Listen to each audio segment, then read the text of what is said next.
jërëjëf ma tàmbali ci wolof di sant sunu borom bu baax a baax a baax di féliciter d'abord le président de la République ci taxawaay bi mu am pour que tey jii nii site yi nga xam ni ñoo war abriter JOJ yu ci bare pare na yu ci des aussi li nga xam ni moo fay liggéey bareetul di féliciter COJOJ le président Diagne Ndiaye mais également monsieur Ibrahima Wade ak seen équipe yëpp ci seen taxawaay ci li nga xam ni mooy compétition bi comme niñ ko defee avant tabaski fële nga xam ni mooy stade Iba Mar ak piscine olympique ngeen gis ni daanaka pare na pour recevoir JOJ yi ci la ñu ñëwee fii ci centre équestre bi pour def réception technique bi ginnaaw bi ñu suivre boobu ba tey liggéey bi saa su nekk fa muy toll ak visite yi nga xam ni jot nañ ko fi def mais surtout ak délai yi nga xam ni joxe woon nañ ko et ci loolu di féliciter la gendarmerie nationale nga xam ni le colonel Faye est là depuis lors man ak ñoom ñoo nekk ci mbir mi ñoom ñu nekk ci terrain bi di ko suivre def ci liggéey bu mucc ayib di ci féliciter l'entreprise Taïf nga xam ni vraiment li war yëpp jëmee ci booram ak yenn yi nga xam ni sax déjà c'était pas prévu mobiliser na ko pour permettre que centre équestre bi tey jii mën a pare ak Grégory nga xam ni tey jii def na liggéey bu am solo gis ngeen terrain bi léegi démonstration yi nga xam ni am na fi ak fas bi nga xam ni yéeg na ci pour mën a wane état wu terrain bi ni mu yembee pour mën a accueillir la plus grande compétition bi nga xam ni tey Sénégal moo ko war a abriter Afrique yëpp di ko célébrer président de la République ak le premier ministre li ñu wax dafa leer mooy nanu fexe ba compétition bi war a am site yi ko war a abriter muy site de compétition yi comme site d'hébergement yi ñu mën a pare à temps donc fii on est heureux de constater que liggéey bi daanaka jeex na et jox nañu léegi donc instruction entreprise bi yi ko desee ci gën rafetal gën a aussi terminer yenn yu ndaw yi ci des fii léegi 10 jours donc le 30 juin mu pare ci pour que le 1er juillet bu ko defee JOJ mën ko jël kon fii may wax ak yéen ci centre yi nga xam ni muy compétition wala hébergement yi ministère des infrastructures du suivre mën ngeen jàpp ni stade Iba Mar Diop pare na piscine olympique pare na centre équestre gisal ngeen ko seen bopp yemb na li ñu desee mooy le village olympique nga xam ni fii may wax ak yéen ñoo ngi monter porte ak fenêtre en aluminium yi ak aussi war a recevoir li nga xam ni mooy mobilier bi loolu jóge extérieur yegg si na commencé nañ ko monter moo taxit ñoom it le 31 juillet dans 1 mois 10 jours 40 jours incha allah ñoom it daanu pare pour wax rek ni lépp li nga xam ni daal infrastructure yu ñu engagé ci JOJ yi la au plus tard le 30 juillet le 31 juillet du mois day jeex tàkk te lii may wax noonu mooy li jëm ci village olympique bi sinon pour tout le reste muy stade Iba Mar di piscine olympique di fii centre équestre bi donc yemb na pour wax rek ni ginnaaw bi nu ko chef de l'État demandé ak le premier ministre tooguñu guddi ak bëccëg ñoo ngi ci liggéey bi gis ngeen ñu ci terrain bi waxtu bu ne parce que loolu mooy li nu gëm mooy liggéey bu xësee ba taxaw amul nelaw amul yéexal amul tàyyi amul dara lu dul song ko même bu fekkee da nga war liggéey 16 heures de temps 17 heures de temps par jour song ko pour liggéey bi jeex moo tax aussi di ci féliciter COJOJ wax na ko léegi n'importe quelle heure muy président Diagne Ndiaye wala également monsieur Ibrahima Wade n'importe quelle heure dañuy ñëw ci terrain yi pour xool fu liggéey bi toll kon daal encore une fois di gërëm la gendarmerie nationale di gërëm aussi entreprise yi nga xam ni respecté nañu liggéey bi leen demandé woon muy Taïf ak Grégory di leen gërëm ci turu chef de l'État ak premier ministre. Nous avons eu de recevoir ici dans cette carrière du centre équestre de Diamniadio de la gendarmerie nationale le ministre des Infrastructures, M. Déthié Fall, qui est venu s'enquérir de l'état d'avancement des travaux en perspective des Jeux olympiques de la jeunesse, comme il le fait pour tous les chantiers.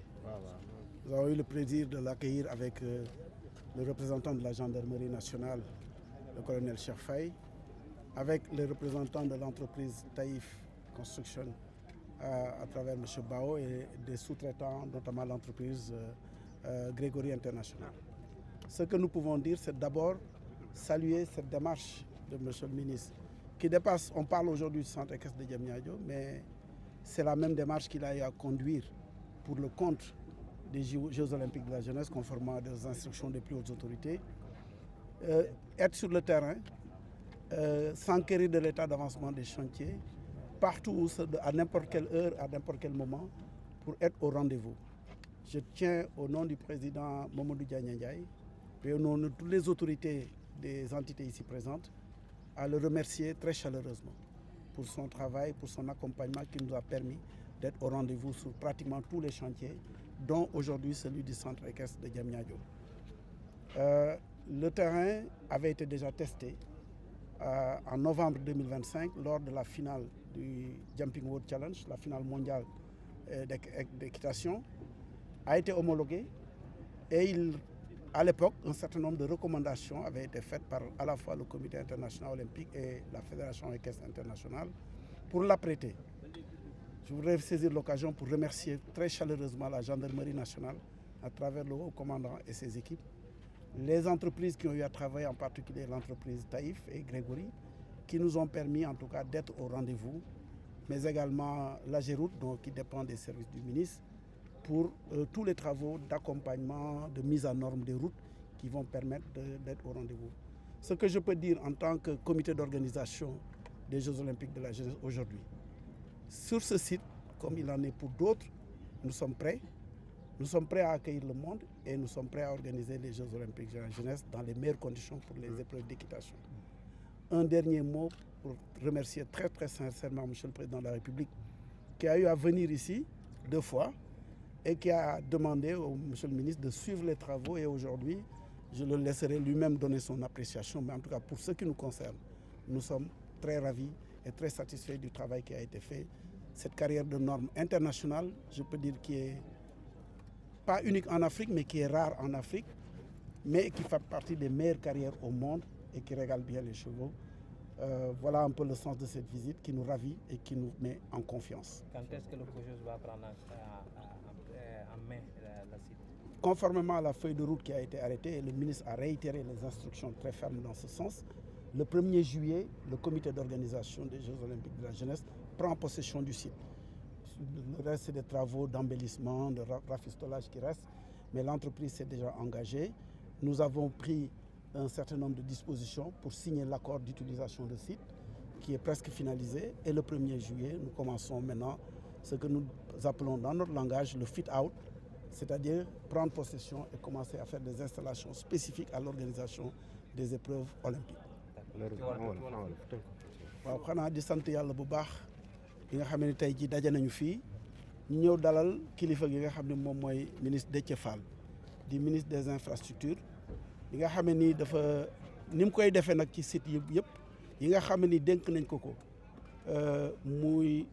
bërëb yoo xam ne dañ fa war a amal sport ak tàggat yaram ak leneen lu dul tàggat yaram jëm ci di ñu dëgmal muy Jeux olympiques de la jeunesse ni muy nemmeekoo yeneen gox yi ni men si yeneen sites yi di xool fan la liggéey bi toll noonu la bi nga xamee ni président de la République président Diomaye Faye Bassirou Diomaye Faye jaar na fi mois de novembre ak mois de mars mu ni moom dana jógal boppam dugg ci site yu nekk xool fan lañ toll nam ko defee ci Iba Mar Diop defee ko ci piscine olympique defee ko ci village olympique bi noonu la ñëwee tey fii defal ñu honneur ñëw ci centre équestre de Diamniadio bi nga xam ne gendarmerie nationale moo ci responsabilité am la nekk li ñu mën a jàpp nag mooy sant yàlla bu baax parce que fii ci mois de novembre passé dañ fa organiser benn compétition mondiale naam fédération équestre internationale ak CIO homologué nañ terrain bi waaye am na ay amélioration yoo xam ne suggéré woon nañu ko gendarmerie nationale ak ay partenaires am Taïf Construction ak Grégory jël lépp en charge ñongal lépp pare lépp ba nga xam ne tey jii alhamdulilah ñu ngi sant yàlla gis nañ liggéey bu rafet bi ma gërëm nag bu baax monsieur le ministre parce que tey fii la ñuy wax waaye fépp foo xam ni béréb la boo xam ne bokk na ci li nga xam ni mooy Jeux olympiques de la jeunesse yi teg na fa tànkam des fois sax ma ni ba xaaju guddi ay 2 heures du matin il lui arrive mu def ay visites ba tax na tey jii en tout cas accéléré nañ lépp ba lépp pare na fii ñun suñu xel dal na suñu xol sedd na ma gërëm gendarmerie bu baax a baax a baax gërëm entreprise yi nga xam ñooy liggéey ministre bi nag joxe na ay délai parce que ñun dañ koy xamal ni ko 1er juillet le COJOJ bëgg a jël en charge site bi pour mën a commencer liggéey bi nga xam ne moom mooy liggéey bi moom mu joxe ay instructions xam naa moom dana joxe sentiment am waaye li ñu mën a jàpp rek ñun